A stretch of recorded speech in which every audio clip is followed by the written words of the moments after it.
Hey, what's up guys? Thanks for stopping by another video.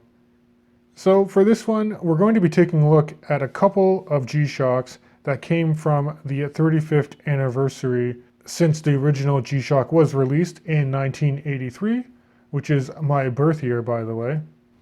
So on the left, we have what's called the half metal G-Shock in the blue colorway. And then here on the right, this is the full metal G-Shock in silver. Now, both of these watches stem from the B5000 series of G-Shock Solar Squares, but you're getting a full steel case and bezel on both timepieces. And then with the half metal here, you have a very nice silicone bracelet, whereas on the full metal version, you do have not only the steel bezel and case, but you have a full-fledged bracelet complete with a nice clasp and micro adjustment to go along with it. So there are some subtle differences between both of them that I'm going to discuss in a little bit more detail. But aside from, one just having a silicone band versus a full metal bracelet, you'll note that this one on the left has a negative LCD display, and the one on the right has a full-fledged bright LCD display. And then probably where you're going to notice the differences the most just wearing these watches is with the weight. So this watch in the half metal on the rubber strap here comes in at about 98 grams. And then the full metal version with the full integrated bracelet, sized up for my 19 centimeter circumference wrist, or about 7.5 inches, comes in at closer to 162 grams. So just keep that in mind when you're looking at both of these timepieces. And I have to say, if you're looking at purchasing these watches, they're a little bit more expensive than the more classic G-Shocks. This is going to be targeted more towards the G-Shock Square enthusiast. Full MSRP on these guys when they came out a couple years ago. I think for the half metal here, it was around 500 Canadian. And then for the full metal version, this was a whopping 650 Canadian dollars. So let's talk a little bit more about the half metal G-Shock. Overall, I'm really impressed with the level of finishing they could do on the head of the watch, where you have the metal case and then the full metal bezel that has a very nice detailed brushing on it.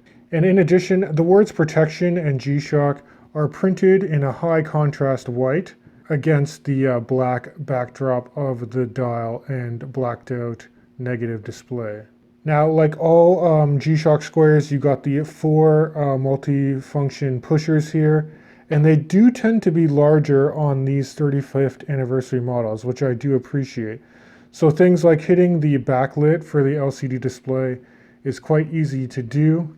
And something that I found a little quirky is that if you were to hit the LCD backlit display on both of these timepieces, the backlight for the half metal G-Shock does tend to last a few seconds longer than it does on the full metal version that I have. Now, as far as overall dimensions go, you're looking at fairly similar at the head of the watch here. So from side to side between my thumbs, it's about 43.5 millimeters. If you measure from the top to the bottom, this comes in with a lug-to-lug width of about 48 millimeters.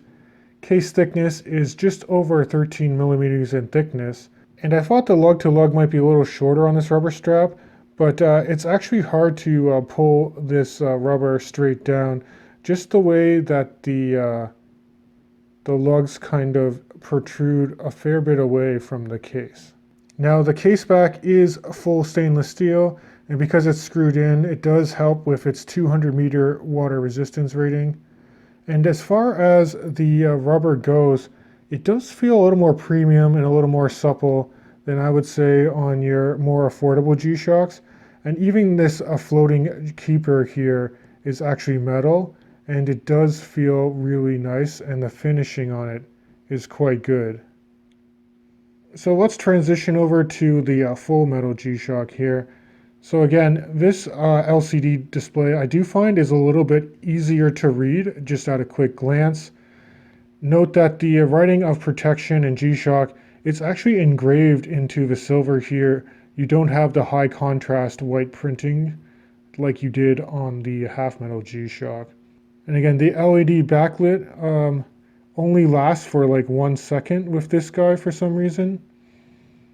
But both watches do have the same complications. So as I probably already mentioned, this watch is a solar G-Shock. It does have the multiband 6, which is great. So you can actually see at the top center there, it says RCVD, which means that it actually received the atomic signal from the watchtower in Colorado last night. So this is perfectly synced and is keeping phenomenal time. And both watches do also have Bluetooth connectivity, which I don't tend to use on my smartphone, but if you do download the G-Shock Connected app, you can set multiple alarms, or it can sync the time with your phone. So if you're in a place that doesn't receive the multiband 6 signal, you can use your phone via Bluetooth instead to get really good timekeeping. Now I do want to point out that this watch does wear a little bit bigger, one because of the heft of the bracelet, and two, because those lugs and first set of links don't really articulate, it does flare out past the case a little bit more. Now the construction of this bracelet is actually done very well.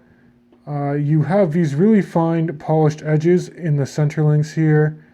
Each link is held in by individual spring bars, so it's quite easy to size. And then when you get to the clasp, it's a fully milled out clasp, which I was really impressed to see. And you also have 4 levels of micro adjustment as well. So here's a quick wrist shot of the FullMetal G-Shock on my 19 centimeter circumference wrist.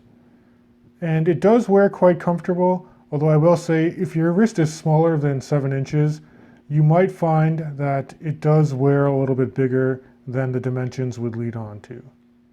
And then here's how the half metal blue G-Shock looks on my wrist. And I gotta say, I tend to lean towards this one if I'm being more active, because you don't have the heft of the bracelet. And I don't know how well the camera does justice, but this blue is just gorgeous.